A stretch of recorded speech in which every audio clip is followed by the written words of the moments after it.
necə başlamalıdır? Yəni nələr eləməlidir? Tutaq ki, Azərbaycandadır və o düşünür ki, o artıq juniordur. Yəni necə başlamalıdır karyerasına? Hər kəsə salam. Findin Akademiyada bu bizim birinci podkast çəkilişimizdir. Qonağım isə uzun müddətdir tanıdığım Rəşad Novruzludur. Xoş gəlmisən Rəşad. Sağ olun. Mən qısa şəkildə Rəşadı özümü təqdim edəcəm. Mənim təxmini bildiyim 10 ildən artıqdır proqramlaşma sahəsində çalışır. Elə bir 10 il olar da biz tanışıq və bu sahədə ümumiyyətlə ölkə üzrə tanıdığım, yəni barmaqla sayılan bir neçə mütəxəssisdən biridir. Dəyərli vaxtını ayırmısan, gəlmisən. İlk öncə sənə çox sağ ol deyirəm, təşəkkür edirəm. Rəşad, bir neçə mövzu var əslində danışmaq istədiyim burada səndən. Əslində biz bu mövzuların əksəriyyətinə toxunmuşuq. Yəni kursda olan bizdə bir neçə videolar çəkmişik ki, maarifləndirmək məqsədi ilə. Amma bir də istəyirəm ki, tam işin içində olan, uzun müddətli işin içində olan və heç də danışmaq imkanı olmayan adətən həmin adamlardan biri sənsən və istəyirəm ki, bir də sənin dilindən bir neçə əsas mövzulara toxunaq. Burada danışmaq istədiyim mövzulardan biri, qeydlər götürmüşəm, onlardan vurğulayacağam. Məsələn, hal-hazırda kursların əksəriyyətində biz görürük bootcamplar var. Və bu bootcamplar əslində bir də bizim universitetlərimiz var. Yəni IT üzrə təhsil alan universitet tələbəsi var. Bir də var ki, universitetdə hər hansı bir təhsil ala bilmir və yaxud da marağı olmuyor və s. o dövrdə indi kurslara gedir. Və bu kursların daxilində də bootcamplar var. Yəni necə düşünürsən, səncə bunlar nə qədər effektivdir? Yəni effektivlik deyəndə biz nəyə nəzərdə tuturuq? Təbii ki, öyrənmək. Yəni necə öyrənir? Düşünürəm bunları ümumiyyətlə iki başlığı altında dəyərləndirmək lazımdır. Bir, vaxtı olanlar, kifayət qədər vaxtı olan söhbət tələbələrdən gedir. İkinci qismdə də hansı ki, universiteti bitiriblər və yaxud da ki, ixtisaslarına dəyişib proqramlaşdırma sahəsinə giriş eləmək istəyirlər. Bunları ayrı başlıq altında dəyərləndirmək olar. Məsələn, mənim üçün bir universitet bəzən biz özümüz deyirik ki, çox da əhəmiyyətli deyil, yaxşı məlumatlar öyrətmirlər və s. yaxşı bilik əldə edə bilmirik.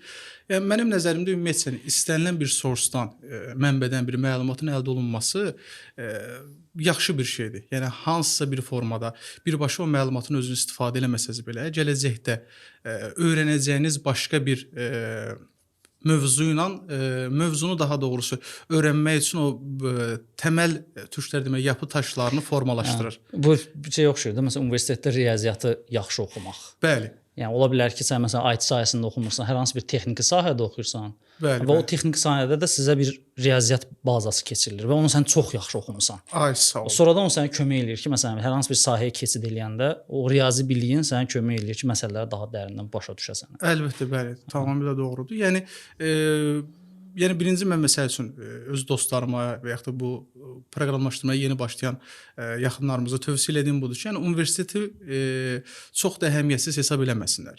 Yəni mövcud müəllimlərin hansı ki, demirəm super bilik verirlər. Zaten ümumiyyətlə belə deyək, universitetlər dərin bilik, indi təbii ki, baxır hansı universitetdən söhbət edir, Azərbaycan səviyyəsində belə deyim. Yəni minimal biliklər verilir, hansı ki, o biliklərdən çıxış edərək sonra özünü inkişaf elətdirə bilərsən.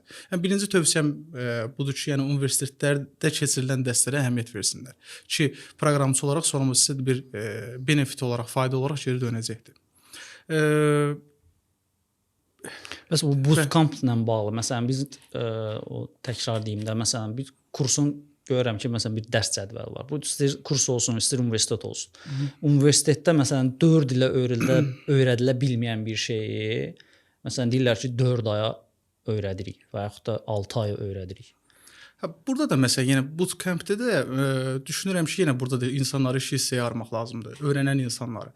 Məsəl üçün belə deyək, söhbət edəcək proqramlaşdırma biliyi sıfır olan bir insandırsa, yəni bunu bootcampdən ümumiyyətlə belə deyək də, proqramlaşdırmanın sürətli öyrənmə metodologiyası yoxdur. Bunu zamana yayıb müəyyən bir müddətdə öyrənmək lazımdır. Məsələn, belə bootcamp fayda verə bilər ki, sənin hansısa bir belə deyək, proqramlaşdırma dili biliyin var. sən keçid eləmək istəyirsən başqa bir proqramlaşdırma dilinə, hansı ki istəyirsən kimsə sənə mentorluq eləsin və daha çox vaxt sərf eləyəsən, həm sən bu halda bootcamp'in faydasını görə bilərsən. Məsələn, yaxşı bir C# biliyin var, istəyirsən ki Python-a və ya da Java-ya keçid eləyəsən, burada bootcamp'in faydasını görə bilərsən. Amma ümumən istəsəz ki, məsələn, sənin heç bir biliyin yoxdur, lap proqramlaşdırma olmasın, başqa bir sahə olsun. Sən sıfırdan belə bir böyük sahəni qısa müddət ərzində öyrənəsən, demək olar ki, mümkün deyil. Yəni ümumiyyətlə belə deyək də, bir insanın gün ərzində götürə bildiyi informasiya var. Yəni bəli, yeni informasiya. 4 saat gün ərzində dərs keçirsən və yaxud da tələbəyə 4 saat təzə bir informasiya verirsən. Bəli. Və hər gün. Yəni bəli. Əsas problem ordadır. Yəni bir tələbə məsələn mən nə ilə qarşılaşıram hal-hazırda? Bizdə advanced qruplar var. Ora müəyyən kursların tələbələri gəlir. Ümumi intervyu eləyəndə görsən ki, onun hər şeydən xəbəri var. Bəli. Amma adını bilir. Sonra gətirib real bir layihənin içinə salanda, hani görürsən ki, əslində adam onu tam qavramayıb. Yəni bootcampda elə bir gündəlik bunun adını deyiblər. Bu adı oxuyub, adı yadında saxlayıb, biraz da kod yazıb. Cızma-qara, keçdi getdi. O orada qaldı. Sabah ucu başqa mövzudur. Amma o arxada qalan mövzu mənimsənilmədi. O bilinmədi. O orada izah edilən əslində nə idi? Yəni mən məsələn hal-hazırda real təcrübə elədiyimiz bunlardır. Başqa bir məsələ var, sən düzdür, səninlə bir yerdə biz intervyulara da girmişik, başqaları intervyu da eləmişik.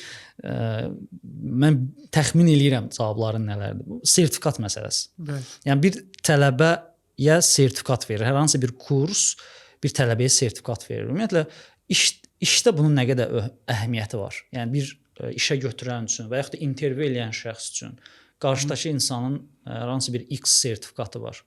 Yəni bu sertifikatın növünə görə dəyişirmi? Ümumiyyətlə nə əhəmiyyəti var bunun? Sən nə düşünürsən? Burada sertifikatları iki hissəyə ayırmaq olar. Biri Azərbaycanda verilən sertifikatlar hansı kurslar tərəfindən, ikinci beynəlxalq sertifikatlar. Belə düşünürəm ki, Azərbaycanda olan sertifikatlar çox da əhəmiyyət kəsb eləmir. Şəxsən məsələn bizim özümüz intervyuya kimsə çağıranda o sertifikatların əsasında bir dəyərləndirmə eləmirik. Amma söhbət əgər xarici beynəlxalq sertifikatlardan, trusted hansısa bir şirkət tərəfindən, yəni təsdiqlənmiş sertifikatdan gedirsə, o da həmin şəxsin intervyuya çağırılma prosesinə dəstək göstərə bilər. Yəni referans olaraq, yəni bu həqiqətən də bu beynəlxalq sertifikatı alıb. Məsələn bir 5 nəfər var. Biz düşünürük ki, bunlardan hansını çağıra bilərik? Bizim üçün məsələn öncəliklə, prioritetdə həmin adam olur. Bu halda bizə verə bilər. Digər sertifikatda, məsələn, beynəlxalq sertifikatdan danışırıqsa, bunun digər bir rolu da hansı ki, bir tenderdə iştirak edəndə şirkətlərin özünün tələbləri olur ki, məsələn, bu tenderdə iştirak edəcən proqramçıların və yaxud da heyətin bu formada, bu adda sertifikatlar olmalıdır. Bu sertifikatda özdə daha çox şey də istəyirlər də. Bu database administrasiya və yaxud da sistem administratoru, daha çox Linux administratoru və s. Yəni o mən onlarda bilirəm ki, məsələn, onlarda sırf beynəlxalq bilinən bir sertifikat var. Yəni o adamın onu almağını istəyirlər ki, tenderdə qalib ola bilsinlər. Bəli, bəli. Xüsusən proqramlaşdırmada mən elə bir sertifikat tanımıram. Beynəlxalq sertifikat bir neçə Microsoftun və s. sertifikatları var əslində. Demək olar ki, onlar da ləğv olunub. Onlar ləğv olunub, yəni mərc eləyiblər, birləşdiriblər. Bəli. Bir neçə sertifikatı bir sertifikatın altına birləşdirirlər və yaxud da bir sertifikatı sən bir neçə examı verəndən sonra sənə verirlər. Biraz çətinləşdiriblər. Məsələn, yəni Microsoft məsələn Azure fokuslayıb həmin sertifikatı. Məsələn, proqramçılıq olaraq məsələn sənin C# biliyini dəyərləndirən Microsoft tərəfindən belə deyək, trusted olan bir sertifikat hal-hazırda yoxdur. Sən ki məsəl üçün adamın C# biliyi hansı səviyyədədir? Məsələn, onu deyə bilmirsən. Programming in C# var, 483 sertifikatı. Uzun illər bundan qabaq mən də almışam o sertifikatı. Yəni mən bilirəm ki, konkret əzbərçidir. Bəli. Yəni sən sualları əzbərləyib heç C# bilməyən adam gedib burada 50-60% suallara cavab verə bilər yəni. Ona görə biraz hətta o beynəlxalq sertifikat olsa da, yəni mənim üçün bir inandığım bir şey deyil şəxsən. Şəxsən heç mənə yadıma gəlmir. Sənin kimsə intervyu eləyəndə açıb baxaq ki, bu filan sertifikat. Bəli. Nəyə görə deyirəm, bizdə məsələn biz seminarlar keçiririk kursun daxilində. Bizə ən çox verilən sual olur ki, seminarın sonunda sertifikat verirsiniz. Yəni neyinsən sertifikatı? Yəni işə götürəndə onsuz da sertifikatı səndən istəməyəcək, yəni maraqlı olmayacaq. Hətta indiki vəziyyətdə biz universitet diplomunu belə əsas saymırıq məsələn. Bizim bir neçə işçilərimiz var, hansı ki, universitet diplomu belə yoxdur. Diplomu yoxdur, məndə də olub. Mən intervyu ali təhsilli belə deyil. Ali təhsilli deyil hətta. Yəni o bizə də soruşurlar ki, ali təhsilim yoxdur, öyrənə bilərəm. Yəni normal IT sahəsi üzrə bir pəzi olan şirkət, yolu olan şirkət intervyuda necə cavab verdiyinə baxır. Bəli. Texnik məsələn aşbazlıq qutarıb və s. yəni belə bir aidiyyəti olmayan bir sahəyə qutarıb, amma çox yaxşı proqramçıdır. Onu da bilirəm, yəni tanıyıram. Bir daha bir məsələ var. Hal-hazırda biz bilirik ki, pozitionları bölmüşük də biz proqramçı kimi. Junior var, middle var, senior var, lead var, chef var və s. və ilə axır. Amma bunlar yenə də olur ki, şirkət olur ki, oradakı middle başqa bir şirkətdə juniordur. Yaxud da başqa bir şirkətdə junior görürsən ki, az qala senior leveldə biliyə sahibdir. Ümumiyyətlə necə düşünürsən? Yəni junior level bir proqramçının yəni karyerasını necə başlamalıdır? Yəni nələr eləməlidir? Tutaq ki, Azərbaycandadır və o düşünür ki, o artıq juniordur. Yəni necə başlamalıdır karyerasına? Sən məsələn özündən deyə bilərsən. Məsələn özün də biz hamımız junior olmuşuq. Bir əvvəlki suallar kimi mən düşünürəm bu biraz bir tərəfli şəxsin özündən yox, düşdüyü mühitdən də asılıdır, düşdüyü komandadan da asılıdır, düşdüyü şirkətdən də asılıdır. Fərd olaraq məsələn məndən soruşsaz deyə bilərəm ki, yəni hamının bildiyi bir şey. Yenilikləri öyrənmək lazımdır, trendi izləmək lazımdır. Hansısa bir texnologiyanın, hansısa bir proqramlaşdırma dilinin fanatı olmaq lazım deyil. Dövrün tələblərinə uyğun olaraq bir elastiklik olmalıdır. Keçid eləməyi bacarmalısan. Məsələn, bu gün C#-da baxırsan ki, məsələn, sən lokal bazara yönəlmiş bir insansansa, sabahlarım gördünüz ki, Python daha öndədir, shift eləyib Python keçmək lazımdır. Bu elastiklik birinci şərtdir. Ki, məsəl üçün, əvvəl yaşanan problemləri demək istəyirəm. Köhnə proqramlaşdırma dillərindən, məsəl üçün, Delphi, ki, hansı ki, Azərbaycanda bir müddət çox məşhur proqramlaşdırma dili idi.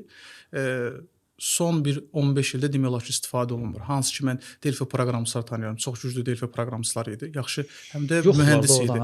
Mən müəllimlərindən biri bu arada Delphi proqramçı olub. Yaxşı müəllim idi. Çox yaxşı proqramçı idi. C++, Delphi öyrənmişdi, orada saxlamışdı. Yəni o arxası gəlməmişdi. Bəli. O keçidi eləyə bilmədilər deyə, məsələn, hansı təzə proqramlaşdırma dillərinə C# və ya Java kimi dilləri keçid eləmədilər deyə, elə bir müddət sonra o dildə qaldılar. Yaşda öz sözünü deyir, təbii ki, 30-35. Ondan sonra yeni bir texnologiya öyrənmək istər-istəməz, yəni insan üçün çətinləşir. Dediyim məsələ həm də karyerlərində geri qalırlar. O bir məsələ daha var. Burada bir sual qeyd edilmişdim. O təcrübəsiz proqramçı, yəni iş tapmaq. Bəli. Təcrübəsiz proqramçının da iş tapmağı yenə də o sən dediyin məsələyə aiddir. Mənim yadıma gəlir ki, Azərbaycanda bir ara Webforms məşhur idi, yadımdaca. Hamı Webformsda işləyirdi. Əksər şirkətlərin, yəni proyektləri də Webformsda idi. Amma mən həmin Webforms ərəfədə özüm yadıma gəlir ki, MVC öyrənirdim. A-Press nəşriyyatı var idi, Vox nəşriyyatı var idi, olan PDF-ləri var idi, tapırdıq internetdən və s. Əlbəttə ki, pul verib alınırdı. Həmişə kim necəsə tapırdıq həmin PDF-ləri.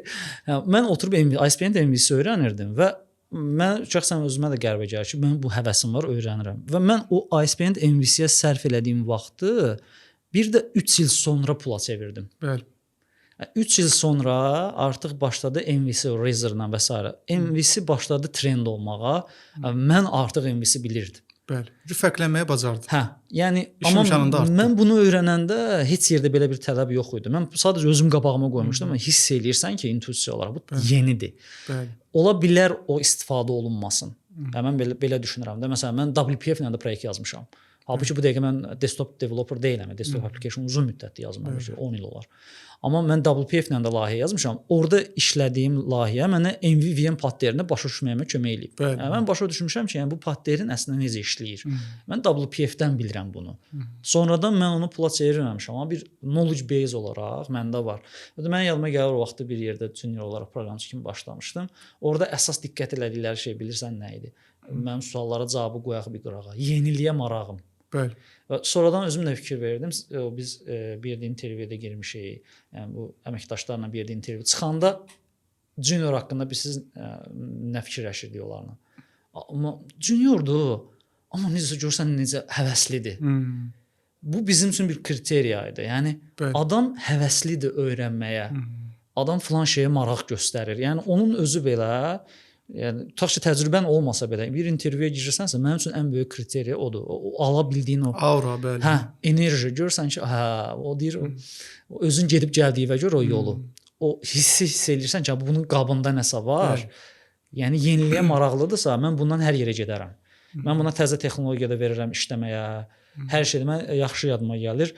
Bir yerdə 2000 əsgərlikdən qayıtdıqdan sonra işə düzəlmişdim. Orada intervyuya girmişdim. bizim istifadə etdiyimiz başqa texnologiya idi. Layihə başqa texnologiyalar. Mən məsələn Int Framework-la işləmişdim daha çox. Orada Hibernate istifadə olunur. Mən jQuery-nə və s. yazırdım. Orada AngularJS-nə yazılırdı. Mən AngularJS-in heç nə bilmirdim, amma bizi işə götürmüşdülər. Nəyə görə? Biz elə manyak idik. Yəni bildiyin onun dibinə kimi bilmirik, öyrənərik, oxuyarıq. Nə çoxdur internetdə resurs, tapacağıq axır əvvəl.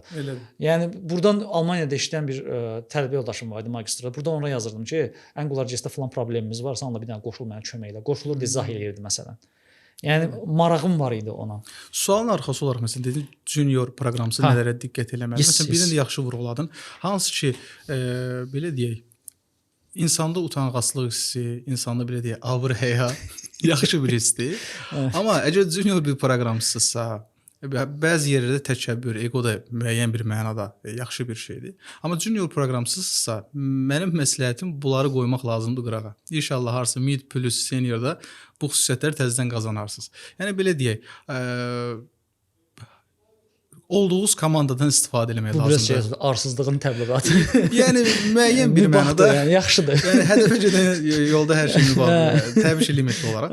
Amma yəni bu öyrənmə ərəfəsində xüsusən, yəni belə deyək, bizim bilmirəm, mentalitetin bəlkə də insanın təbiətindədir.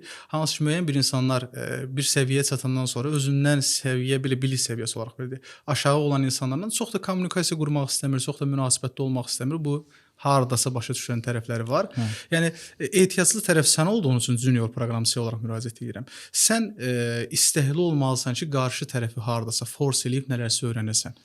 Yəni sən istəkli olmasa, gözləmə ki, onlar səni mentorluq eləyib nəyisə öyrətsinlər. Tamam, yaxşı belə bir mentorun varsa nə gözəl. Belə bir layihədə bir tech leadiniz və yaxud da ki, team leadiniz varsa nə gözəl. Amma yox, eləmirsə sən özün bunları belə deyək, keçid eləməlisən, öyrənməlisən onlardan. Və digər mənim üçün fikirləşim ən əsas məsələlərdən biri şirkətdə hansı layihədə olmağı hansı layihədə olmaq çox önəmli bir məsələdir. Hə, bildim nə demək. Yəni məsəl üçün bu layihə şirkətin dəyərli layihəsi və yaxud yeni şirkətin investisiya elədiyi, təzə texnologiya ilə yazdığı və ya da bir neçə vendora satdığı, müştəriyə satdığı bir layihədirsə, sən çalışmalısan ki, o tip layihələrdə iştirak edesən. Bu həm sənin əmək haqqına təsir eləyəcək, həm yeni biliklərə təsir eləyəcəkdir. Motivasiyanı saxlamağa kömək eləyəcəkdir, əmək haqqını vurğuladım bilmirəm. Yəni bu məsələlərdə hə. Yəni bunun üçün bir neçə önəmli developer. Önəmli, bəli. Yəni şirkət düşünür ki, sən buna fayda verirsən. Məsələn, bəzən olur ki, mən işlədiyim mühitlərdə olan bir praktikan deyirəm. Mən şəxsən tanıdığım çox dəyərli bir proqramçı var. Çox yaxşı da savadı var adamın. Amma nə yazıq ki, şirkətdə işlədiyi layihə şirkət üçün o dərəcədə bir önəmli layihə deyil. Təbii olaraq bu bunun maaşına da təsir eləyir, şirkətdəki pozisiyasına da təsir eləyir. Adam işini bilir, çox yaxşıdır, amma o layihədən çıxa bilmir. Hə. Onu əvəzləyə biləcək. Adətən özdə o layihələr demək olar ən çətin layihə olur. Bəli. Çünki əksər şeylər təzə tətbiq olunur. Hətta sənin belə deyək də komanda rəhbərin, team leadin, arxitektorun belə təzə eşitdiyi nəsə var. Bir pattern var, bir database ilə bağlı nəsə var və s. Gətirir onu tətbiq eləyir. Özünün də o deyir, dəlləklik elədiyi yerdir. Bəli, bəli. Sənin də dəlləklik elədiyin yerdir. Ona görə təzə başlayan adam üçün o deyir overtime və s. eləmə. Mən adətən məsələn indi overtime-ın əleyhinəyəm də. Amma mən düşünürəm ki, o junior proqramçı var, o bizim dediyimiz təzə iş tapmış proqramçı. O özünə yatırım eləməlidir. Əhsən, onu çox üzr istəyirəm, sözü kəsirəm. Yəni o çox yaxşı bir yerə toxundun. Hansı ki bu gün yəni bizim özümüzün də yəni yaşayırıq. Junior proqramçılar aura olaraq mid və ya seniorun arasında olur. Məsələn, sən dediyin kimi adam hansı ki işə flexible gəlib getməsindən tutmuş, axşam overtime işləmək istəyir. O yaxşı şeydir. Ümumən amma yenə deyim, hansı səviyyədən sonra yaxşıdır. Yəni orada sənin üçün o təzyiq belə deyək, sənin inkişafına səbəb olacaq təzyiqdir. Neqativ təzyiq deyil. Hə. Və plus da mütləq ki, indi çox əksəriyyətin deyək də, yaşının yaxşı vaxtında da istər ailə qayğıları olsun, istər sosial qayğılar olsun, ondan azad olduğun üçün sənin o periodda işləməyin də daha rahat olacaqdır. Öyrənməyin də daha rahat olacaq. Bir şey xatırladım, biz işə düzəlmişdi. Arsa bir 8 il, 7 il bundan əvvəl. Bir dostumla bir dövlət layihəsinin sənəd dövrəsini yazırdıq. Orada biz gecə saat 11-də falan çıxırdıq işdən. Biz 10-da çıxırdıq işdən. Yəni bir gündə 80 dənə fayl commit elirdik. Yəni change olaraq gedirdi serverə və s. Və bir anda fikirləşirəm ki, heç vaxt rəhbərlik gəlib bizə demirdi ki, siz burada overtime eləyin. Prosta yox, okey, bizə gəlib deyirdilər ki, bax bu modul çatdırılmalıdır və s. bunu bitirməlisən. Amma bizə gəlib demirdilər ki, overtime elə. Biz sadəcə belə deyir, işinin yəni o qədər işin içinə dalırdıq ki, saat 7, 8, 9 bütün rəhbərlik gəlib gördü ki, hələ də burdadılar. Yəni bizə əgər söz deyilsə bu çatdırılmalı, çatdırırdıq. Bizim yerimizdə bir middle və yaxud da senior olsaydı, onu yəqin ki, saat 6-ya kimi çatdırardı. Biz bir şeyi 3 gün axtardıq bizə görə. Amma biz yenə də overtime eləyirdik və onun fərqində deyildik. Bizə maraqlı olan onu sadəcə öyrənmək idi. Və özüm də bilirdim ki, məsələn mən burada saat 10-11-ə kimi otururam. Biz burada səndən şeyi təbliğ eləməyik də, qul köləliyi təbliğ eləməyik. Sən prosta sevdiyin işlə məşğul olmalısan. Bir, bu işi sevməlisən. İkinci də bir fədakarlığın olmalıdır və o fədakarlıq sənin yəni investisiyandır. Bəli. Dəqiq pula çevirəcəksən. 100%. Bəli, elə. 100% bir peşəni öyrənirsən, sən o vaxt sərf eləyirsənsə, sən onu %100 pula çevirəcəksən. Bir məsələni də qeyd edeyim, yaxşı yadıma düşdü. Bir neçə proqramçı dostlarla söhbət eləyəndə o sən dediyin söhbət, o junior developerla bir yerdə işləyirlər. Yəni tutaq ki, gəlib adam təcrübəsizdir. Adam mənə bunu deyir. Deyir junior levellə indi rəhbərlik gəldi ki, buna məşğul ol, bu öyrənsin. Adam deyir, mən işlədiyim yerdə deyir, laptopu gətirir, deyir, qoyur mənim qabağına. Yəni sən monitora baxırsan, yuxarıdan bir dənə laptop gəlir. Gətirib qoyurlar sənin qabağına, səndən soruşurlar ki, bu nədir? Biraz onu da eləmək lazım deyil. Yəni o dediyi hörmət eləmək lazım. Hə, biraz onu da eləmək lazım deyil. Yəni fikirləşməlisən ki, texniki sahədə olan əsasən mən gördüyüm nədir? Öyrətmək istəyən adam var. Bir də var, bilib öyrətmək istəməyən adam var. Yəni bununla da qarşılaşır. İkisi də başa düşüləndir. İkisi də başa düşüləndir. Egoistlikdən əlavə bir şeydir. Adam var ki, hövsələsi çatmır. Bəli. Şəxsən mən özümdə belədir. Mən bir şeyi bir adama, təcrübəli proqramçısan gəlib səndən söz soruşurlar. Mənim istədiyim odur ki, əgər mən sənə best case, ən yaxşı şəkildə nəyisə izah eləyirəmsə, sən də xahiş edirəm onu heç olmasa bir və yaxud ikinci dəfədən artıq tut. Sonrakı araşdırmanı özün elə. Yadından çıxırsa qeydiyyat apar. Əlində ruçka vərəqlə gəl. Nəsə soruşdun, burada qeydiyyatını apar. Ya da deyirəm ki, icazə verirəm, səsimi yaz. Həqiqətən. Gəl sualı verəndə diktafonla gəl. Yəni sualı götür, apar, araşdır və olur. Mən məsələn mentorluq elədiyim adam var. Gedir, araşdırır. Mənə elə bir sualla gəlir ki, özüm bir dəfə də Petrozavodskaya gedirəm. Fikirləşirəm o adam, mən bunu hardasa oxumuşam, bilməyəndə deyirəm, hə, bilmirəm. Gəl bunu bir yerdə araşdıraq. Mən də baxaram. Yəni o levelə çatmaq lazımdır. Yəni şey olaraq araşdırma eləyər. İndi növbəti mövzuda onunla bağlıdır, self learning. Yəni sən necə fikirləşirsən? Self learning və yaxud da kursa getmək. Əlbəttə yenə iki başlı mövzudur, amma yenə də sənin fikrini bilmək istəyərdim. Yəni ümumiyyətlə self learning nədir? Ümumiyyətlə hansı leveldən sonra self learning daha əhəmiyyətlidir? Məsələn mən özüm üçün axırıncı dəfə fikirləşmirəm ki, hansısa bir mövzunu kimdənsə soruşmuşam. Diskussiya eləyə bilərəm. Amma yerdə qalan bir adətən ehtiyac olmur. Çünki internetdən özüm araşdırıb tapıb oxuyuram. Və yaxud da bizim vaxtımızda o yox idi, Stack Overflow var idi. Amma indi ChatGPT var. Orta statistik elə bir middle level developerla söhbət edirsən. Yəni ChatGPT-dən soruşub, yəni AI tool-dan və yaxud da hansı birindən soruşub onsuz da cavab ala bilirəmsə, mənim kimi levelində adamın hansı kurslara ehtiyacı var? Təzə başlayan adamın hansı kursları? Məsələn biz də kurslara gedirik. Mən də onlayn kurs alıram, sən bilirəm ki, alırsan. Amma bizim o level deyil də, bizim aldığımız level başqadır. O vaxtda nə danışa bilərsən, məsələn, nə deyə bilərsən?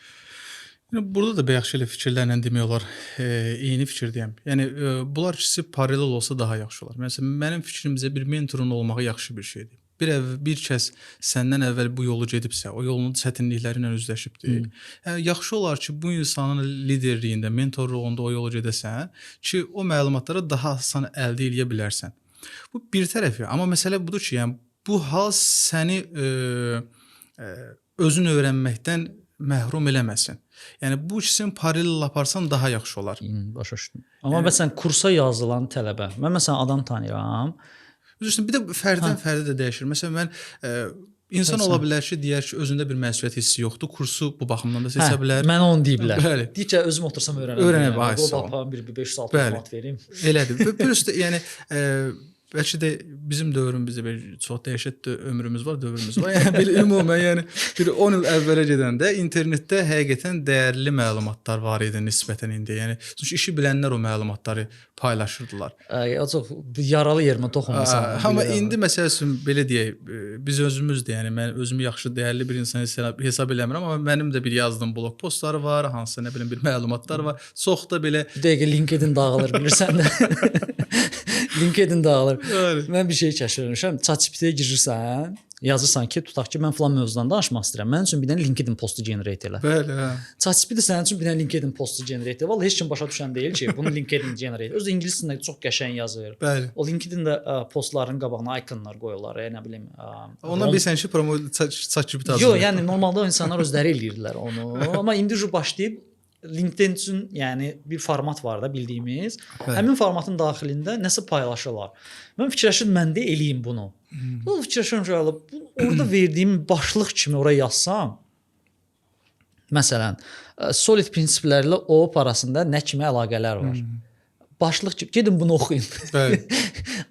O LinkedIn mənim o paylaşdığımı kopyalayıb atıb ChatGPT-də mənim orada paylaşacağımı onsuz da oradan tapıb oxuyan var. Yəni bizim dövrümüzdə olan o bloqlarla indiki o bloq yazısı eyni deyil. Mən həmişə onu deyirəm ki, yəni bloq yazısında elə bir şey olmalıdır ki, belə deyək də, ChatGPT-nin sənə cavab verə bilməyəcəyi şey. Ki biz bilirik də təcrübəmizdən. ChatGPT-nin sənə cavab verə bilmədiyi şeylər var. Soruşursan və görürsən ki, qatdı qarışdırdı alimə. Hansı kontekst əsasında cavab verir? Yəni sənin bildiyin mövzudur. Sırf experience-dən gələn bir şeydir. Yəni ChatGPT orada ilişir. Sən sual verirsən, ChatGPT sənə cavab verə bilmir. Yəni LinkedIn-də paylaşılacaqsa məncə belə mövzular paylaşılmalıdır. Yəni hansı ki sırf sənin təcrübəndən əmələ gəlir. Məsələn, hal-hazırda orada əsasında dokumentasiyadır. Yəni bir blog post paylaşırlar əksəriyyəti. Amma dokumentasiyadır. Amma mən olub ki, blog post görmüşəm ki, ChatGPT də bəlkə gedib netdə onu axtarıb tapıb oradan gətirir sənə example, yəni o özüdür də, yəni məlumatın özüdür. Bir də bir məsələ toxunmaq istəyirəm sənə. Biz adətən intervyulara girəndə o qılıncımızı, baltamızı götürüb giririk də. Mən də bunu eləmişəm. Mənə qarşı da bunu eləyiblər, yəni bilirəm nədir. Ümumiyyətlə intervyuya girəndə bir proqramçı junior olaraq nələrə diqqət etməlidir? Yəni bir intervyuda özünü necə aparmalıdır? İntervyu deyək belə özünü göstərmək də, intervyuda bilirik də bu cavab verməkdən çox özünü necə göstərdiyin önəmlidir. Nələrə diqqət etməlidir məsələn bir proqramçı? Cavab verməkdən. O mənada demirəm, əslində başa düşdüm. Yəqin ki, bildim mən nə demək istəyirəm. Biri var ki, bilir adam, biri var ki, bildiyini necə təqdim et. Elədir. Yəni o məsələ. Məsələn, mən adam tanıyıram, proqramçıdır, çox yaxşı proqramçıdır. Mən sərbəst şəkildə deyirəm ki, bəzi mövzuları mən üstələyir proqramçı keyfiyyəti olaraq, amma adamın ağzını, yəni kəlbətini açırsan, bir sual soruşursan, güclə izah eləyir sənə. Məsələn, bu tipdə adamlar var, çoxdur. Amma ümumiyyətlə intervyuda özünü necə aparmalıdır proqramçı? Sən bilirəm ki, ən az mənə qədər intervyu eləmisən. Yəni sənin üçün fərqli nədir? Yəni deyirsən ki, bu kandidat fərqləndi. Belə deyək, məsələn mən müəyyən bir kurslar və yaxud da müəyyən bir insanlar var ki, hansı ki, kurs yox, fərdi kurslar keçirlər. Mən birinci şikayətim oradadır ki, bu öyrətdiyi tələbələrmi deyək, çünki junior olaraq da adətən bizdə kursu bitirib və yaxud da kursu bitirəndən sonra müraciət edən insanlardır da, proqramçılardır. Yəni kursu bitirib özünü junior hesab edir. Bəli, bəli. Yəni bu insanlara çox yersiz şəkildə təkəbbür aşılamaq lazım deyil. Yəni belə deyək, insan gəlir, hardasa belə deyək, adamın iş təcrübəsi yoxdur, kursdan çıxıb gəlibdir, səninlə danışıq tonu və ya da sənə baxış elədir ki, mən bilirəm ki, məsələn, özüm də hardan qaynaqlandığını da bilirəm. Tək məsələ mən deyiləm, yəni şəxs olaraq demirəm. Yəni o özündən yuxarıdakı proqramçıları belə deyək. O yəqin ki, orada oturanların minimum 5+ təcrübəsi olan insanlardır. Onlarla bir tonajda fərqli bir emosiya ilə danışır. Yəni hətta məsələn indi bizdə belə intervyuda olub ki, intervyunun yarımçıq qoyub çıxıb gedənlər olubdu. Ki adamın səhv bildiyi bir şey, amma biz gözəl şəkildə demişik insan ki, bu belə deyildi. Amma adam, yəni belə deyək də, yəni əsəbləşir və plus da səhv bildiyi bir şeyi çox belə inadkarlıqla sənə düz kimi belə deyək, təqdim etməyə çalışır. Yəni təbii olaraq məsələn belə deyək də, bizim indi yaxşı pis bir müəyyən bir təcrübəmiz var, hansı bir dostlarımızla, hətta bu bilik səviyyəsinə asılı olmayaraq bir şey qarşı tərəf təkid eləyəndə özündə bir şübhə yaranır ki, özündən belə deyək də bilik səviyyəsi olaraq aşağı bir insan belə. Görürsən mən. Ola bilər ki, mən səhv deyirəm. Amma məsələn bu kurslarda mən təxmin eləyirəm ki və bir neçə yerdən də söhbətdə məlum olub ki, o belə deyək, o insanlar hansı ki kurs keçirlər, yəni elə bir aura yaradırlar ki, Azərbaycanda və ya da belə deyək, o sektorda normal qazı verib göndərirlər. Bəli. Yəni o adamlar heç nə bilmirlər. Bir dənə string pool sən bilirsən, task'ı sən bilirsən, thread'i sən bilirsən. Yəni belə deyək, yəni sənə həqiqətən yuxarıdan aşağı baxır. Hətta mən bir təcrübə görürsən ki, bu insan niyə belə edir? Yəni hətta bir üzr istəyirəm, universitet müəllimim var idi. O məndən xahiş elədi ki, bir neçə dənə tələbə var, onlar sənin yanına intervyu gətirəcəm. İntervyuya gətirmə səbəbim nədir? Deyir, bu universitetdə müəllimləri daha bezar eləyiblər, ağ yub qara sərirlər. Yəni adamlar, yəni belə deyək də C#-ın proqramlaşdırma bax adını nəsə çəkməsin. Yəni 3 aylıq, 6 aylıq hər nəsə kursa gedib onunla özlərinə fərqli bir şey belə deyək, bilik bacarıqda olduqlarını hiss edir və nəticə olaraq qarşındaşlarını sıxmağa çalışır. Mən əvvəllər kursların adını çəkirdim. Sonradan bu akademiyaya başlayandan sonra heç bir kursun adını çəkəmirəm. Fikirləşəcəklər ki, yəqin hədəf alır desən. Heç də demirəm, sadəcə bazarın içindən gəlmişəm, bilirəm də nə var deyə. Bəli. Bir şey deməm fikir vermişəm. Mən məsələn işə kimisə götürürsənsə intervyuya. İntervyu eləyirsən məsələn, tutaq ki, o nəyisə səhvdir. Və yaxud da hətta ola bilər ki, sən nəyisə səhv deyəsən. Bir diskussiya yarandı. İndi müəyyənləşdirməliyik ki, nə səhvdir, nə düzdür. Bu mühitdə o behavior deyirlər, behavioral questions. Mənim üçün o davranış suallarının cavablarını orada tapıram. Yəni sabah bu adamla mən bir komandada işləyəndə bir nəsə bir problem çıxanda, demək ki, bu adam mənim təpəmə çıxacaq. Bəli. Həqiqətən. Yəni bu hələ intervyudadır. Bu hələ məni tanımır. Mən də bunu hələ biz tanış deyilik. Sabah tanış olsaq görəsən bu nə edəcək? Hətta düzdür. O mərhələdə yəni insanın bir fiziki asılılığı var ki, sənin cavabından asılı olaraq bu insanın işə götürülüb götürülməyəcəyi məsələsi var ki, hansı ki asılılıq var. Təsəvvür o bu insan işə giribsə sənin asılılığı yox. Səndə heç bir asılılığı yoxdur. Yəni sənin asılılıq deyəndə nədir? Əslində obyektiv olan insan üçün intervyuda suallara düzgün cavab. Məndə məsələn olub. İntervyuya çox qəşəng suallara cavab verib, amma personal, şəxsi olaraq enerjisini, o davranışını sevməmişəm və feedbackimi də bu cür vermişəm. Həmin adamı da işə götürüblər və heç bir narazılığım yoxdur. Olmayıb. Sonradan o adam demişəm ki, çox qəşəng cavab verir, amma şəxsi bir cür elə bir nəsə bir problemi var. Amma işə götürüblər, sonra görünüb ki, heç də göründüyü kimi deyilmiş də. Yəni ola bilər məsələn aurası və s. xoşuma gəlməsə, ona belə əhəmiyyət vermirəm. Bir də var ki, məndə olub məsələn müzakirə aparırsan, adama deyirsən ki, sən səhvdir, səhv bilirsən. Görürsən ki, özündən çıxdı. Özündən çıxdı. Sonra da məlum olur ki, adam deyir ki, mən xoşum gəlmir kimsə mənə səhvmi deyəndə. Belə onda sən bu texniki sahəndə məşğul olmalı deyilsən. Nə üçün texniki sahə? Heç bir sahə. Çünki məndə olub ki, uzun müddət düz bildiyim bir şeyi, yəni düşünmüşəm ki, mən düz bilirəm. Oturub amma kimlənsə müzakirə eləyəndə görmüşəm ki, mən səhv bilirmişəm. Və eynisini qarşı tərəfindən də yaşamışam. Yəni oturub danışmışam və bilirəm çox yaxşı proqramçı, uzun müddət təcrübəsi var. Oturub söhbət eləyirəm. Görürəm ki, elementar bir şeyi səhv bilir. Və mən adama onu deyirəm. Görürəm ki, duruxsundur. Və hiss edirsən ki, bu insanın keyfiyyətdir də. Fikirləşir ki, mən indiyə qədər bunu səhv bilirəmmiş. İndi sonda bir neçə bir mövzuya toxunmaq istəyirəm. Azərbaycanda iş tapmaq. Yəni proqramçı kimi iş tapmaq. Burada ola bilər ki, referans, ola bilər ki, bilik. Necə düşünürsən, səncə bunların hansı önəmlidir? Ümumiyyətlə iş tapmaq üçün nə etmək lazımdır? Ümumiyyətlə belə deyim, bir junior, bir də senior səviyyəsində iş tapmaq belə deyim, münasibətdən hardasa asılıdır. Belə deyək, yaxşı bir connection olmalıdır, yaxşı bir dostluğun olmalıdır. Yaxşı dediyim söhbət kimlənsə yaxşı dostluq əlaqəsindən yox. Yəni belə deyək, junior səviyyəsində bəli. Kimsə səni həqiqətən real aləmdə fiziki olaraq tanımalıdır, sənin şəxsi keyfiyyətləri bilməlidir. Burada həm söhbət bilik bacarıqdan söhbət gedir, həm də etik davranış və s. bu kontekst olaraq. Bunları biləndən sonra kiməsə referans eləyə bilir. Bu juniorun belə deyək, bir reallıq var, həqiqətən bu problemdir. Ki işə girməsi hardasa münasibətlərdən asılıdır. Yəni ilkin belə deyək, işə girməsi üçün sən referans eləməlidir. Biraz çətin, yəni demirəm, hər işə aiddir, hər iş yerinə aiddir, amma bəlkə bir faiz çıxarsaq, 70% 70% elədir. Belədir. Çünki o da məsələ necədir? Bunu pis bir şey kimi təqdim eləməyək məncə. Mən Bəli, fikirləşirəm ki, məsələn mən kimisə işə götürürəmsə, xüsusən də tutaq ki, hər hansı bir özəl şirkətdir və hər hansı bir dövlət orqanının layihəsini işləyir. Və orada da konfidensial məlumatlar var. Kodu belə konfidensialdır, yəni o resursun özü. Database və s. Sən bir işə götürürsənsə, adətən birinci növbədə şəxsi tanıdığın adamı götürməyə çalışırsan. Yəni məsələn tanıyırsan ki, hə bu Elvindir. Mən bunu tanıyıram, ortaba normal adamdır. Hə bunu götürə bilər. Birinci gələn odur. Junior kimi də məsələn mən tez-tez deyirlər ki, iş tapa bilmirəm. İş tapa bilməməyin əsas səbəblərindən biri network'ün zəif olmalıdır. Zəif olmağıdır. Yəni zəifdir network'ün. Ətrafında tanış adamın yoxdur. Tanıdığın mən məsələn adam tanıyıram, çox yaxşı proqramçı iş tapa bilmir.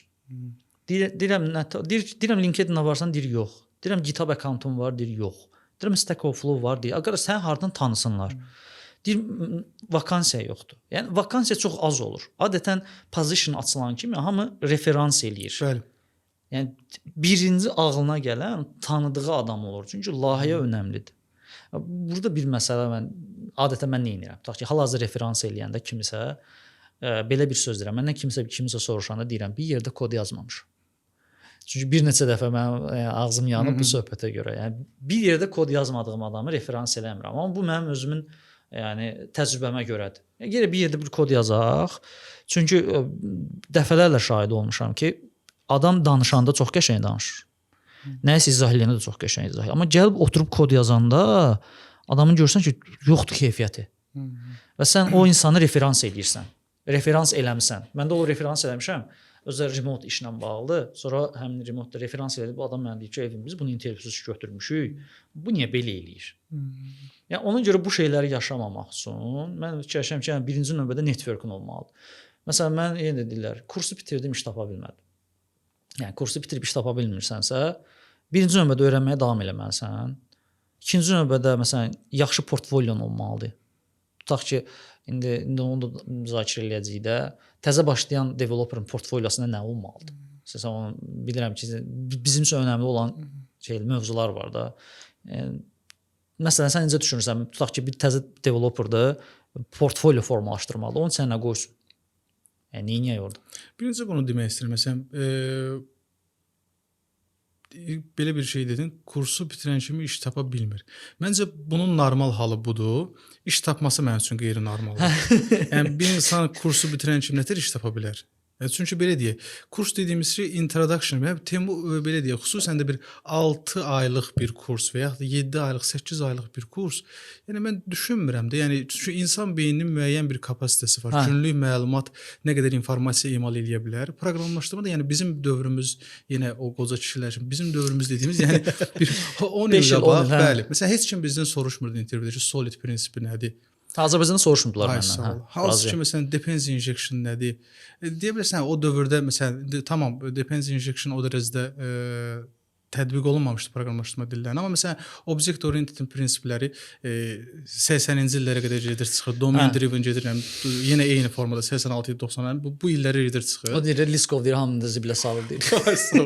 Yəni, amma məsələn, o vaxtlarda biraz çətin idi. Daha doğrusu nisbətən asan idi. Çünki skop kiçik idi. Daha az məlumatdan bazarın tələb elədiyi bilik səviyyəsinə gəlib sata bilirdin. Onun üçün də iş tapmaq nisbətən rahatlaşırdı. Amma bugün üçün proqramlaşdırmanın skopu o qədər genişlənib ki, məsələn bir junior gəlib adama biz multithreadingdən bəzən sual veririk, qəbz kollektordan bayaq səninlə danışdığımız kimi hansı ki Microsoft və ya da qəbz kollektor istifadə edən Java, C# kimi dillər qəbz kollektorunu çıxartma səbəbi odur ki, proqramçı onunla məşğul olmasın. Bəli, yəni qəbz kollektor istifadə eləməsin, onunla məşğul olmasın. Bizim sualımız qəbz collection generationları arxada prioritet aşağıdan sildi.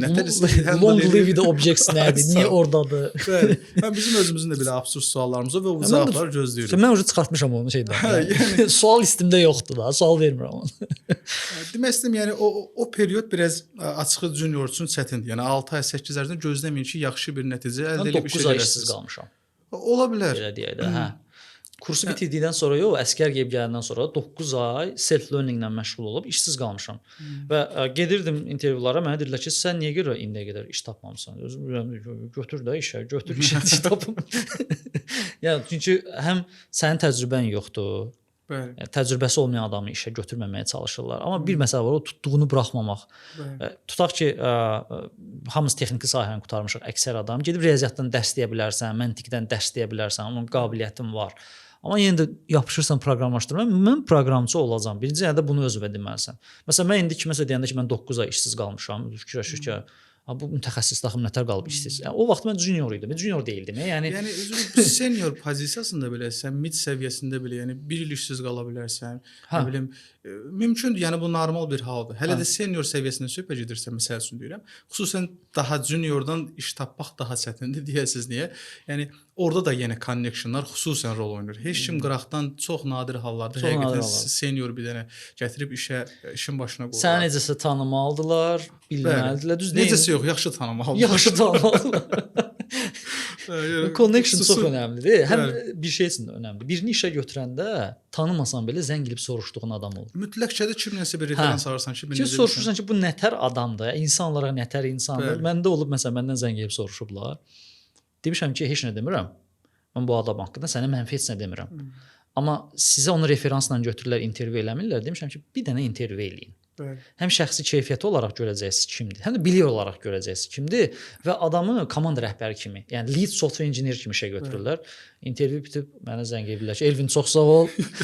Adama maksimum deyir middle deyə bilərik. Yəni mütləq mənada mən məsələn bir dənə real example vermək istəyirəm bununla bağlı. O proqramçını intervyusuz işə götürməyə maşını yoxlatmadan almaq üçün bir şeydir. Mən bir yaxınlarda bir dostuma maşın satdım. Hansı motoru yağı girmiş, yaxın dostumdur. Biz neçə vaxt problemimiz var. Dostum maşın satma. Yox, hər bir halda dostum və qohuma maşın satmır. Yox, ən azından bilirəm də kontekstdəki mənim haqqımda hansı şikayətlər var. Yəni belə deyək, o maşını satandan sonra ki, mən hara qədər belə tək-qərə tanış sözlər deyə bilər. İntervyu həm də şəxsi bacarıq söhbəti var da. Bəli, mütləq mənada onu keyfiyyəti göstərir. Məsələn, bilməyəndə bir insan nə edir? Mən ona çox önəm verirəm. Bir adam ki, məsələn, bir şeyi bilmədi. Nə reaksiya verir? Onu qəbul eləmək. O qəbul eləmək ki, hə, bax mən bunu bilmədim. Mən bunu bilmədim və zəhmət çəkəcəm indi səndən sağollaşandan sonra gedib oturacam internetin qabağında, tapacam kitabını, tapacam şeyini, o şeyi oxuyacam. Şəxsən mən özümdə ən çox önəm verdiyim məsələlərdən biri hansı ki, özüm bacara bilmirəm. Mən bilmədiyim şeyi də izah eləyirəm. Yaxşı bir şey ki, bir insan bilmədiyi şeyi desin ki, bilmirəm. Yəni, önəmli məsələdir. Bir dostumuz var xaricdə işləyən, adamla danışıram, deyirəm məsəl üçün, falan mövzunu bilirsən? Deyir, yox, falan mövzunu deyir ki, yəni bilmirəm. Bir yerdən sonra özüm biraz psixoloji özümü pis elədim. Deyirəm ki, bəs nətəsən? Yox, bilmir səndən daha çox bunu rahat bilmirəm deməyə məni narahat edir. Niyə elə deyirsən də? Ya bir deyir ki, nə bilim, hə biz bunun alternativini istifadə eləmişik. Bu bilmirəm nədir? Da mən pis təsir eləyir şəxsən ki, kimsə bilmirəm deyəndə. Öyrəşməmişəm elə bir şey. Bədənim götürmür ki, nətə bilmirəm, biz allatmalıyıq kimsə ki, yəni yox mən bilirəm falan. Bir də o qəşəng bir söz dedi ki, bunun səbəbi deyir mən xaricdə keçdiyim təcrübə və ya da orada işləməyimdir ki, deyir adamlar bilməyəndə deyir üzvə qarşı direkt deyirlər ki, niyə yalan danışdın? Deyir bilmirəm. Həqiqətən önəmli bir məsələdir. Eyni olub bir də intervyu eləyirəm. Azərbaycanda intervyu eləyirəm. İndi rəhbərlik oturub intervyuda. Sual-cavab eləyirəm. İntervyuda o skill set-də qeyd elədiyi bəzi mövzular var. Girdim o bəzi mövzulara. Onlardan microservice və s. yazıb da ora. Sual verirəm ki, bu nədir, bu nədir, bu nədir? Yazıb da. Bura istəyirəm ki, cavab şey deyil də. İndi gözlədim rəhbərlik çıxan kimi otaqdan deyirəm ki, qardaşım, bunu bura niyə yazmısan? Deyirəm, bax, mən sənin sualına ağlıma gəlmirdi ondan soruşum sənə. Cavabı, yəni cavabından mən bilirəm. Deyir, o layihə adı Microsoft Environment-da idi. Layihədə iştirak eləmişdim də, götürüb adını yazmışam. Deyirəm, qardaş, adını yazmısan, heç araşdır ki, ya ümumiyyətlə də bu service oriented nədir, bu nədir? Elementarını bilmirsən də, bu hələ bunun definitionudur. Mən sənə deyim, bu təyinatıdır. Yəni tutaq ki, belə deyək də, bir var Soliddə SRP-ni təyinatını bilmək, bu. Sonra onu dərindən izah eləmək ki, sən SRP deyəndə nə başa düşürsən? Bu da onun kimi bir şeydir. Bunu qeyd eləmirsən bura. Burada da rəhbərlik oturub, mən bundan səndən soruşuram. Okay, mən çox neqativ bir review verməyəcəm bununla bağlı. Təxmini cavab vermirsən, definition, amma dibini bilmirsən axı yazma bunu. Bir məsələ daha, biz bu juniorlardan danışanda CV-də qeyd elədiyi şeyləri bilmək. Bəli. Yəni məsələn mənim üçün o çox. İndi bizim də problemimiz vardı. İndi açıq deyək. Adam orada çox şey yazmasa, bu səfər də biz onu saxlayırıq. Burada bir dilemma vardı, başa düşdün. Lost ən yaxşısı Ağzını siz çıxartın, yazın, siz yazın, yazın. normal yazın. Heç nə olur. Biz intervyuda müəyyənləşdirək sən onu bilirsən yoxsa yox. Yox, bəzən lap ağın çıxardılar. Hətta ağın çıxartmaq fikir vermişəm Amma məsələn. yəni Yazıb həddi qorumaq lazımdır. okey də 10 dənə şey yazmısan. 6-sını bil. Hə, yəni ortalama hə. Hə, sən middle level developersansa, %100 arxitektural bir şeydə iştirak eləməmisən. Yəni arxitektural bir qərar verməmisən. Bəli. Yəni architectural decision record zat heç nə yazmamısan, sənəd dokumentasiya da yazmamısan, %100. Yəni, orada məsələn bir qoymusan, tutaq ki, ora tutaq ki, hər hansı bir message broker yazmısan və yaxud da eşitmisən adı yazırsan. Heç olmasa intervyuya gələndə biraz ondan oxu. Definition oxu. Çünki məndə olub soruşmuşam. Yəni biz də buradan zarafat bir yenə o qardaşlara səslənmək istəyirik, bazara səslənmək istəyirik. Yəni biz də o dərəcədə bilmirik. Hə. Biz də definition-ı soruşuruq. Vallahi biz də çox istifadə eləməmişik. Bizdə də yəni çox artıq bir şey. Yoxdur da orada. Yoxdur. Yəni bizdə də oradan o üzə getmir. Makro servisi yoxdur. Və yoxdur. Yəni elə bir bizdə yəni nə bilim şeydən correlation trace-dən span ID soruşanda yəni biz də yəni ChatGPT-dən təxmini soruşuruq yəni. Yəni arada yəni həqiqətən bir komanda yoldaşlarımız sual verir, görürəm ki, mən də bilmirəm. Hə. Hə, doğrudan. Mənə də başıma gəlir. Yəni məsələn olub ki, məsələn sual vermişəm ki, gedib oxuyuram, məsələn oxumuşam bu şeyi, gəlib soruşuram. Sizdə falan layihədir. Burada nətər idi? Siz bunu nətər eləmisiniz? Bunu cavabım ki, valla biz də orada tam onun cavabını tapmamışıq. Deyirəm ki, məsələn bu arxitekturanın belə bir problemi vardı. Deyir valla biz onda tam cavabını tapmamışıq. Tətbiq eləyirik bir şeylər, araşdırma gedir hələ də yəni orada. Məsələn bir də mən qeyd eləmişdim burada GitHub account. Hal-hazırda görürəm LinkedIn-də bizim sahə üzrə, yəni təcrübəli mütəxəssislərin paylaşımları var ki, GitHub accountunuz yaxşı olsun və s. GitHub accountda maraqlı layihələr yerləşdirin. Yəni sən necə düşünürsən? Yəni bu nə qədər önəmlidir sənin üçün?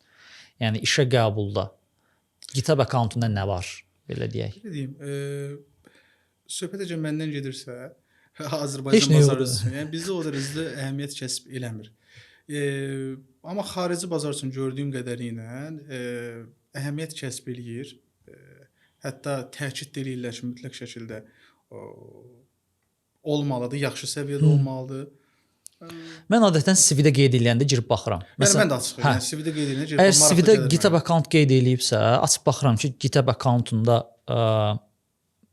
nəsə bir repositorisi varmı? Bəli. Ona baxıram. O heç. Amma məsələn mənim özümdə sonuncu paylaşdığım GitHub public repository'm 2017-dədir. Ondan sonra mən bir də arxitekturla bağlı bir şey paylaşmışam. Ondan sonra heç bir şey yoxdur. Demək olar yoxdur. Çünki olduğum layihələr private-dır. Mən onun nəyini danışım? Konfidensial layihənin özünün arxitekturası konfidensialdır. Yazdığım kod konfidensialdır. Yəni onu paylaşa bilmərəm. Müqavilə imzalamışam amma az qala həbs düşəcək. Yəni yəni o səviyyədə olan bir də bəzən də adam şirkətin kodunu paylaşıb şirkəti biabır eləmək istəmir. Yəni biz belə kodlar yazırıq. Şirkəti qorumaq xəttinə öz kodlarımızı paylaşmışıq deyəcəklər. Yəni bu şirkətin yazdığı kod belədir. Deyəcəklər bunu sən mi yazmısan? Çağırmayacaqlar. Sən və komanda. Sonra intervyuda sual verəməyəsən. Deyəcək özün kodu belə yazmısan. Cəmaata nə deyirsən? Hə, bir də bayaq düzdür danışmışıq bundan. İlk işini tapan proqramçı nəyə diqqət edir? Bayaq düzdür toxunduq o mövzuya. İşindən bərk yapışdım. Başqa işinə. Uğura gedən yol. Bəli, uğura gedən hər yol nə deyirlər ona? Mübahdır. İşlədiyim layihədən də asılıdır. Əgər getdi gördüsə, mən necə düşünürəm? Əgər getdi gördüsə ki, bu adamın çox şey aksesi yoxdur. Sadəcə tutaq ki, SQL-də nəyisə editləyir. Mən bunu hardan bilirəm? Biz adətən intervyu eləndə bank sektorundan gələn developer var ha. Çox zəif bilir. Çünki database-dən başqa adamlar heç nə stored procedure function yazırlar. Stored procedure yazıb, request gəlib, response gedib. Bank sektorunda da adətən nədir? Xaricdən alınmış hər hansı bir platforması var. Yəni hər şey içində hazırdır. Bir qəlib var və onun içindən çıxa bilmirlər. Məsələn, mən çox sevinirəm ki, mənim ilk iş yerlərim bank sektoru olmayıb. Halbuki intervyusuna gəlib keçmək üzrə olmuşam, texnikdən keçmişəm, HR-da kəsilmişəm və s. Amma indi mən sevinirəm ki, nə yaxşı bank sektoruna getməmişəm. Yəni ilk iş yeri kimi yaxşı olar ki, o dəlləllik eləyə biləcəyi. Bəli, tramplin istifadə edib. Yəni belə deyək, hansı ki şirkət özü daxili məhsullarını yazmaq yerinə daha yaxşı olar ki, digər belə deyim, müştərilərə proqram yazan bir şirkət olsun ki, fərqli layihələrdə, fərqli layihələrdə iştirak etmə imkanın olsun. Yəni hə, o bir məsələ daha var. O Amma üzr istəyirəm, yəni son dövrlərdə mən belə baxıram ki, ümumiyyətlə banklar yeni texnologiyalara daha tez adaptasiya olunur, daha çox istifadə edirlər. Biraz o məntiqdən çıxıblar adamlar əcəl. adətən hə onu deyəcəydim. Texnikdən o tərəfə onlar project management tərəfini daha yaxşı eləyiblər. Bəli, hə. Sanki ona fikir verirəm ki, biraz onu anlayıblar ki, təkcə kod yazmaq, texniki bilik kifayət deyil. Çünki bir müddətdən sonra sənin kodun legacy koda çevrilir. Bəli. 4 il, 5 il, 6 il yazılan koddursa ona verilən support və s. fərqli olmalıdır və proyekt elə idarə olunmalıdır ki, dağılmasın. Elədir. Yox, məsələn, layihəni yazdın, qurtardın, o da legacy kod. Hə. Vəsə. Sonradan gələndə support verir. Legacy kod da necədir? Yazan proqramçılar indi şirkətdə deyillər. Bəli. Heç bir yerdə də dokumentasiya yoxdur. Heç bir Biz özümüzdə yaşayır ya, biz özümüz də yazmırıq. Hə. Əslində dokumentasiya bu boyda, yəni belə deyim, karyeram ərzində cəmi bir layihədə olub ki, bizdə bütün API-ların, bütün arxitekturada elədiyin dəyişikliklərin dokumentasiyası olub. Burada əsas məsələ odur ki, yəni bunu proqramçının öhdəliyinə buraxsan ki, məsələn sən dokumentasiya yazmalısan, sən yazmayacaq. Əlbəttə ki, yazmayacaq. Bu şirkətin bir culture olmalıdır. Şirkət özünü force eləməlidir ki, əvvəlcədən template-lər olmalıdır ki, xüsusən də bu pozisiyada adamlar olmaq üçün məsələn sənədləşmənin hansı qaydada aparılmasını bilməlidir.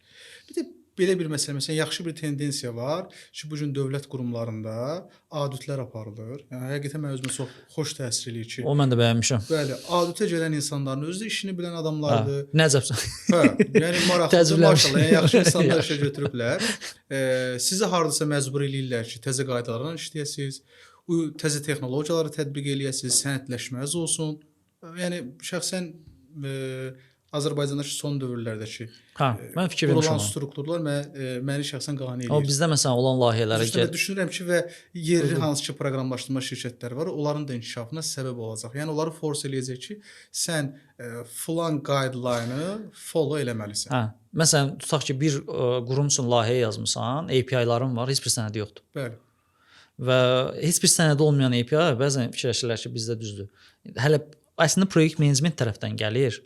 Proyekt menecer tərəfdən anlaşılmalıdır ki, biraz vaxt çox çəkə bilər, dokumentasiya və s. Amma long termdə, uzun müddətdə bu faydalıdır. Bəli. %100 faydalıdır. Çünki gedib girirsən layihənin üçün heç bir sənədi yoxdur. Dərd orası, bayaq danışdığımız o kursu bitirib gələn junior proqramçını işə götürürsən, ona trening eləməyə də adamın yoxdur. Dokumentasiyanın da yoxdur. Bəli, bəli. O da qalır belə, o da gəlir başlayır nə etməyə, dəlləllik eləməyə. Sən də sonra deyirsən ki, o yaxşı bilmir. Elə. Halbuki sən ona lazım olan knowledge transferi eləməmisən. Domen haqqında heç nə bilmir. Məsələn, sənəd dövriyyəsidir. Kursda sənəd dövriyyəsi yazmırlar. Bəli. Böyük bir layihə işləyən deyil. Yəni kimsə kursda onu elətdirən deyil. Gəlib girir sənəd dövriyyəsinin içinə, adam heç bilmir ki, sənəd dövriyyəsi nədir, assignment nədir, attachment nədir və s. Oturub o yəni junior level proqramçıda o qabiliyyət olmayacaq ki, sən qabağına qoymağa da sənəd yoxdur. Mən məsələn özüm xaricdən işləyəndə də həmişə birinci verdiyim sual olur ki, proyektin sənədi var. Sən deyim ki, xaricdəki layihələrdə də yoxdur.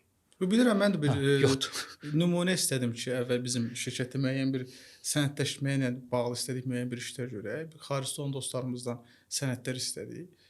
Gördüm, yəni onlarda da sənədləşmə yoxdur. Yoxdur. Və plus olan sənədlərdə sənəd var adı ilə yazılmış sənədlərdir. Hansı bu proqramçıya heç nə vermir. Yəni bir növ bəzən user manuala oxşuyur və yaxud da SRS sənədi. Yəni texniki sənəd deyil bu. Deyil. Yəni functional ya da non-functional requirement-ların toplandığı bir sənəddir. Hansı ki, məsələn, arxitektura ilə bağlı C4 model, məsələn, və ya olmalıdır, UML diaqramlar olmalıdır və yaxud da high level design sənədi olmalıdır və s. Bu tipdə bir sənəddir. O da yoxdur heç. Onun bir nümunəsini tapmadıq ki, onun üzərindən davam edib biz sənədlərimizi o formada yazaq. Məncə mövzular kifayət eləyir Rəşad. Çox sağ ol deyirəm sənə, dəyərli vaxt verdin, gəldin. Mən çoxdan da tanıyıram və mümkün qədər çalışdıq. Mən elə mövzulara toxunum ki, burada. Bilirəm ki, bu mövzulara toxunulmur. Bəli. Danışılmır və heç kim də danışmır. Ümid eləyirəm 1 saat danışdıq, yəni axıra kimi qulaq asacaqlar. Hər kəsə də çox sağ ol deyirəm. Təşəkkür edirəm qulaq asdığınız üçün.